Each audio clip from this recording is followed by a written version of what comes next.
লোকসভা নিৰ্বাচনৰ দিন যিমানেই চমু চাপি আহিছে সিমানেই আকৰ্ষণীয় হৈ পৰিছে বৰপেটা লোকসভা নিৰ্বাচনৰ ৰণকৌশল। কি শাসক কি বিৰোধী কোনেও পিছ পৰি থকা নাই। প্ৰত্যেকটো ৰাজনৈতিক দলে তেওঁলোকৰ নিৰ্বাচনী কুচকাৱাজ চলা পৰিলক্ষিত হৈছে।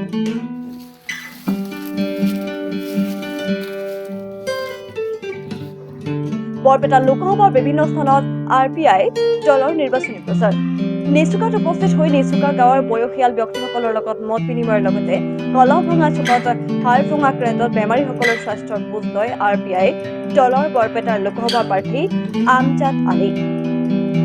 যোৱা শনিবাৰ দিনা আনুমানিক 11 বজাত 27 নং ৰাষ্ট্ৰীয় ঘাইপথত ভয়ংকৰ পথ দুৰ্ঘটনাত 3গৰাকী শিশু জিতাতে নিহত আৰু আন এগৰাকী কণমানি শিশু গুৰুতৰভাৱে আহত হয়। দুৰ্ঘটনাগ্ৰস্ত পৰিয়ালৰ কাষত সাতবয়নী ৰতুপথ বৰপেটাৰ লোকসভা প্ৰাৰ্থী RPI দলৰ আমজাদ আলী ভুক্তভোগী পৰিয়ালৰ খা খবৰৰ বুজ লয়। নিৰ্বাচনী গৰম বতৰৰ মাজতেই সাতবয়নীৰ ৰতুপথ উপস্থিত হৈ মৃত্যু হোৱা পৰিয়ালৰ আত্মাৰ সদ্গতি কামনা কৰে।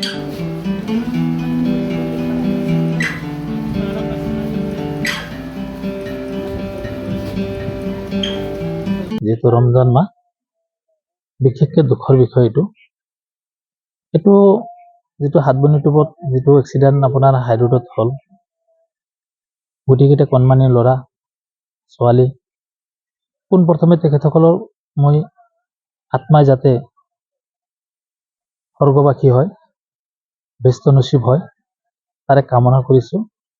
আৰু তাৰ লগতে আপোনালোকে নিশ্চয় দেখা পাইছে যে মোৰ সোঁহাতে আৰু বাওঁহাতে আজি আপোনাৰ যি দুগৰাকী মা থিয় হৈ আছে, আৰু মাকে আপোনাৰ জানে সন্তানৰ কি বেদনা।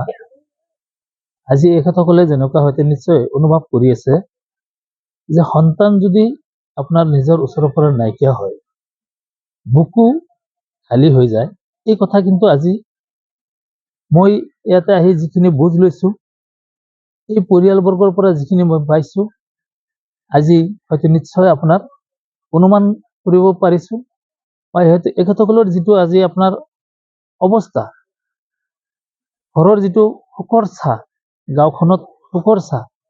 মই অহাৰ লগে লগে ইমানখিনি মানুহ আহিছে যে কোনোবা আহিছে কিবা খবৰ ল'বৰ কাৰণে।